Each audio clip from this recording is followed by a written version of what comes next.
Oi, Doc, aqui quem fala é o Will e nessa aula a gente vai estudar sobre o desenvolvimento da displasia do quadril. Esse conteúdo está englobado dentro dos testes de triagem neonatal, já que ele é extremamente abordado na neonatologia. Mas antes de começar essa aula, Doc, dá uma pausa no vídeo e tenta resolver essa questão que está fazendo uma pergunta sobre os exames físicos na DDQ.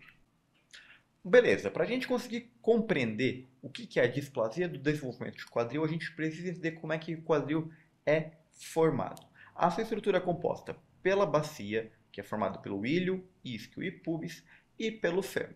Então, o quadril ele é um sinônimo da articulação coxofemoral, que está realmente essa conexão entre a bacia e o fêmur. Quando esses dois estão bem articulados, ou seja, o acetábulo está ligado à cabeça do fêmur, tem uma boa estabilidade dessa articulação. Então, de modo geral, não tem problemas. Quando há uma má formação dessa articulação, pode haver o que a gente chama de incongruência articular. O que é uma incongruência articular? Quando os dois ossos, as duas articulações, não estão totalmente alinhadas. Então, por exemplo, aqui o acetábulo, aqui a cabeça do fêmur. Se eles estiverem ligados pela metade, tá formando a metade aqui da articulação coxofemoral, eu falo que teve uma subluxação.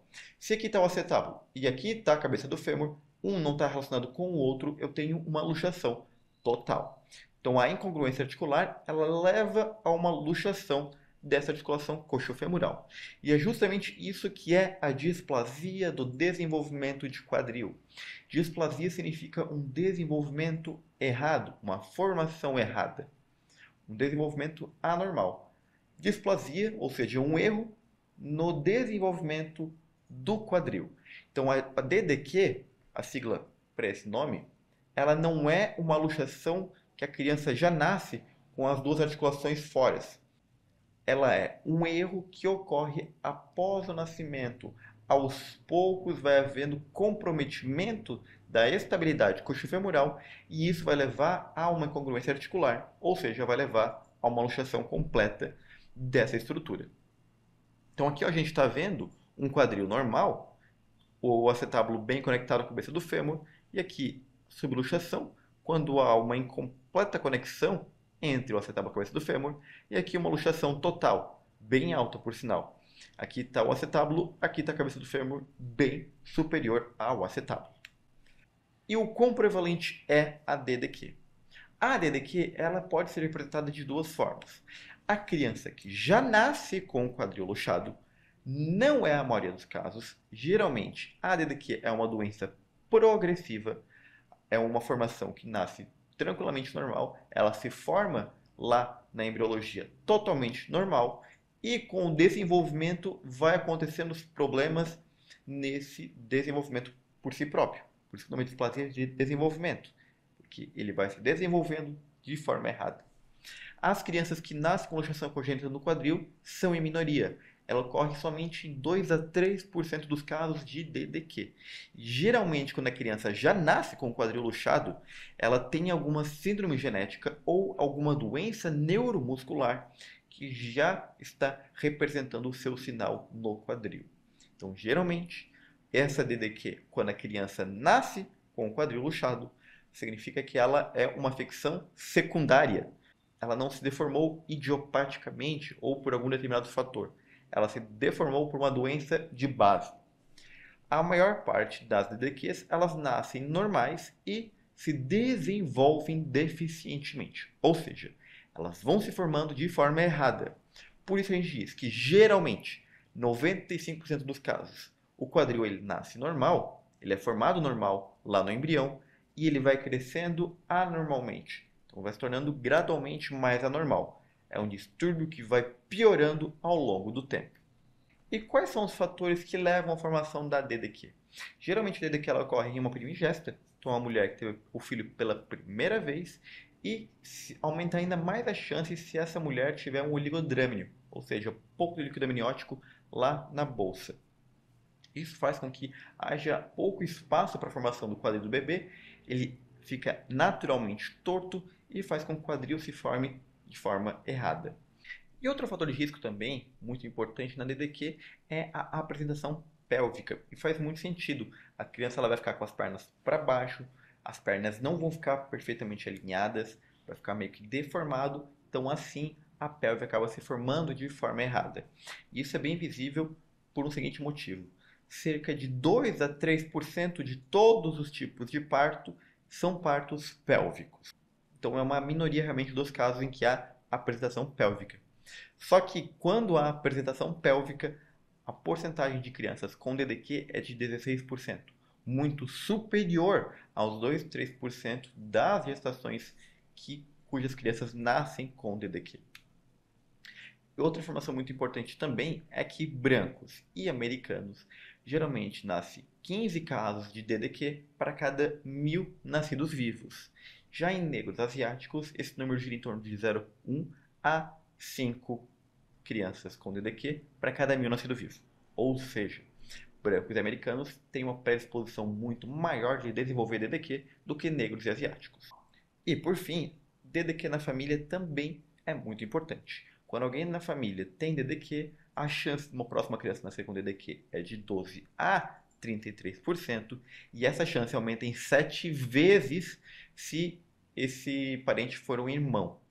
Ou seja, ele ocorre muito mais em brancos americanos do que em negros e asiáticos, e tem uma chance muito maior de DDQ se tiver parentes irmãos com DDQ. Isso significa principalmente uma coisa: um caráter genético multifatorial. Porque a gente está falando de aspectos físicos aqui, relacionados com a formação do bebê e com o parto, e aqui aspectos genéticos. Então, a DDQ geralmente ela é influenciada por diversos fatores. E vale destacar que a DDQ ela ocorre 20% dos casos bilateralmente e 60% dos casos unilateralmente. Apesar de ter autores que discordam, falando que basicamente a maioria dos quadros de DDQ é bilateral, mas há uma assimetria, sempre um dos dois lados é pior. E assim, o diagnóstico geralmente é feito de forma unilateral, mas que a grande maioria dos casos seria bilateral. Mas essa é uma informação que ainda não tem um consenso, mas é importante saber caso caia alguma questão. E os principais aspectos relacionados com a DDQ, de forma geral, são trauma uterino, pressão uterina, apresentação no parto e o ambiente pós-natal. E quais são os fatores de risco para desenvolver a DDQ? As mulheres têm bem mais DDQ do que homens, geralmente uma relação de 4 mulheres para cada homem com DDQ. Na gestação, ser um tipo de gestação com oligodrâmino, com apresentação pélvica e história familiar positiva, como dito no slide passado, mas também, se houver uma significativa e persistente assimetria do quadril desde pequeno, ou ainda a criança foi se desenvolvendo e é observado que ela tem alguma anormalidade musculoesquelética significativa, seja uma doença que afeta uma musculatura específica, seja uma doença que, de forma geral, afeta a musculatura, é um fator de risco para desenvolver a DDQ. E por fim, existem algumas patologias que são concomitantes à DDQ, que é o metatarso varo, o pé torto congênito e o torcicolo congênito. O metatarso varo, a gente vai ver no slide a seguir, é uma assimetria dos dois pés. O pé torto congênito é aquele pé torto bem virado para dentro e que, quando a criança tem pé torto congênito, ela tem uma chance de 1,5% até 10% de desenvolver a DDQ. Já quando a criança tem torcicolo congênito, essa chance aumenta para 5 a 20%. No caso do metatarso-varo, o pé aqui na região metatarsal, ele é inclinado medialmente. Então, ele sofre um processo de adução. Por isso que pode ser chamado de pé aducto. Aducto é que está virado para a nossa mediana, o centro, nossa linha central do corpo. Virado para a mediana é adução. Então, o pé ele é aducto, ele é virado para o meio. Ele é um pouquinho diferente do pé torto congênito, porque o pé torto congênito ele é um pé que é aduzido, é um pé torto equino e é um pé torto que geralmente fica nessa posição e ela não é facilmente corrigível. O pé torto ele é bem característico e quando tem pé torto congênito tem uma chance muito maior da criança nascer com DDQ. E como é que são as manobras físicas para avaliação da DDQ? São diversas manobras, a gente vê uma por uma como é que é o funcionamento e o que que elas indicam. Vamos começar pela manobra de Ortolani. A manobra de Ortolani ela é feita com o bebê virado de barriga para cima, ou seja, posição supina, com o joelho fletido em 90 graus e as coxas levemente aduzidas. Ou seja, a gente vai pegar as coxinhas do neném e vai abrir elas. É feita com um lado de cada vez para aumentar a sensibilidade. E nos slides a seguir a gente vai fazer um vídeo explicando exatamente como é que funciona a manobra de Barlow e Ortolani. Então a gente vai pegar a coxa do bebê, que está levemente aduzida, levemente aberta, que está rodada internamente, ou seja, está aquele processo de abertura das coxas. E vamos colocar o segundo e o terceiro dedo no trocânter maior do fêmur, o polegar aqui na parte medial da coxa. E o que a gente vai fazer? A gente vai abrir a coxa do neném, fazer essa abdução da coxa e elevar o trocânter aqui com o segundo e o terceiro dedo. A gente vai enfiar lá atrás e levantar. Com isso a gente vai abrir a 180 graus a perna do neném. E o que é a manobra de Ortolani positiva? Ela é basicamente quando a gente vai fazer esse movimento de abertura das pernas do bebê, a gente vai sentir um track, é um estralo. É como se a gente encaixasse uma peça de Lego na outra. Sabe quando encaixa e ele faz aquele barulhinho de encaixe? Isso é o Ortolani. Ou seja, ele é basicamente uma correção de um quadril que estava machucado. O quadril, aqui o acetábulo, aqui a cabeça do fêmur. Eles não estavam encaixados. Quando eu fiz a manobra, eu encaixei eles. Esse encaixado aqui, ó, esse movimento, dá esse track. E esse track vai representar, então, uma redução do quadril luxado. Então, Ortolani vai significar arrumar um quadril que estava anormal. Já a manobra de Barlow, ela é o contrário. A gente vai pegar a criança com a barriga para cima. Agora o joelho vai ficar completamente fletido também, mas com a perna aberta. Então a perna vai estar totalmente aberta do bebê. Ele vai estar aqueles 180 graus com a perna aberta, rodadas externamente. E a gente vai pegar com o segundo e terceiro dedo no trocânter maior, o polegar na parte interna, medial da coxa, e a gente vai fazer o movimento contrário. Essa minha mão vai estabilizar o bebê e essa mão, com a perna aberta, eu vou fechar a perna e empurrar para baixo. Eu fecho a perna e empurro para baixo. Com isso, com esse movimento de retropulsão do quadril, de botar para cima e encaixar para baixo, ele vai servir para luxar um quadril. Então, normalmente, o quadril ele estava na posição certinha. Quando eu empurrei para cima e botei para baixo, eu desarticulei a articulação coxofemoral. Eu separei a cabeça do fêmur do acetábulo. E é isso basicamente a manobra de Barlow. É a gente luxar um quadril que estava saudável, que estava na posição correta. Vale destacar que a manobra de Barlow ela dá positiva de 1 para cada 60 nascidos vivos. Mas desse número, de 1 para cada 60 nascidos vivos, 60% se estabiliza na primeira semana. 88% se estabiliza até o segundo mês. Então, manobra de Barlow positiva, ela não indica DDQ obrigatoriamente. A manobra de Barlow positiva e que se mantém positiva para além de 2 meses é que significa para DDQ. Ele teve uma evolução para DDQ. Não é o único sinal, se tiver outros sinais a gente pode identificar uma DDQ já ao nascimento, mas vale destacar que a Barlow positiva ela não é regra absoluta para DDQ. Outra manobra física muito importante é o sinal de Nelaton-Galeazzi. O que o Galeazzi descobriu? Ele viu que as crianças que têm o quadril luxado, a coxa do quadril luxado é menor. Então, se é luxado o quadril esquerdo, a coxa esquerda é menor. Se é luxado o quadril direito, a coxa direita é menor. Por conta disso, quando a gente coloca a criança deitada e pede para colocar os dois pés planos e paralelos ao chão, a gente vê a coxa luxada menor do que a coxa saudável. Outro sinal também é o sinal de Peter Beige. Esse sinal ele tem a mesma lógica, é o sinal de que quando a coxa luxada ela fica menor, ela forma mais dobras na pele. Então a coxa menor ela tem essas dobras a mais que não tem na pele saudável. Outro sinal é o sinal de Hart. No sinal de Hart, a gente vai colocar o bebê em posição supina e a gente vai colocar a perna dele aberta. É como se fosse fazer o início da manobra de barro. Vai ficar com a perna totalmente aberta. Qual que é o problema?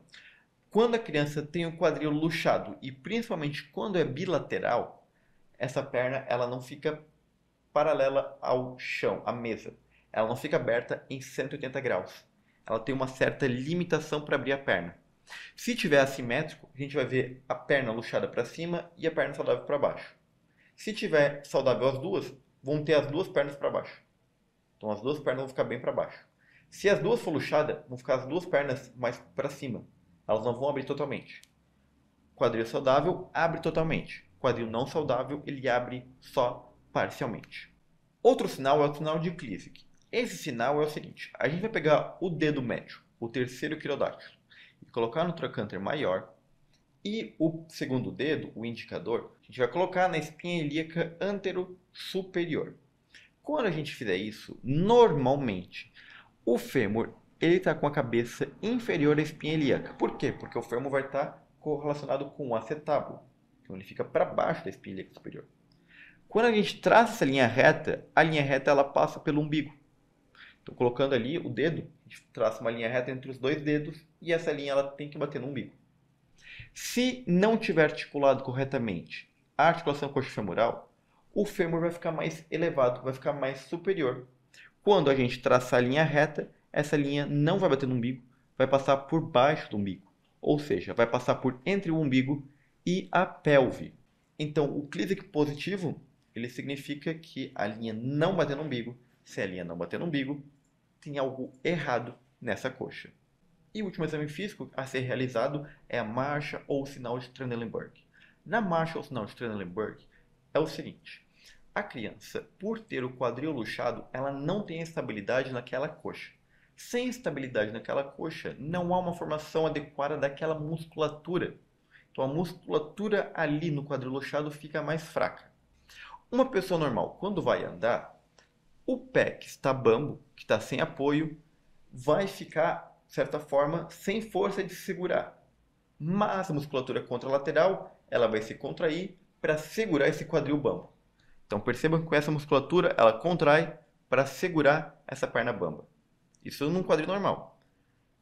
Como eu disse antes, o quadril luxado ele não tem força, aquele glúteo máximo, médio e mínimo não tem força de sustentar a perna bamba, o quadril inteiro ele cai.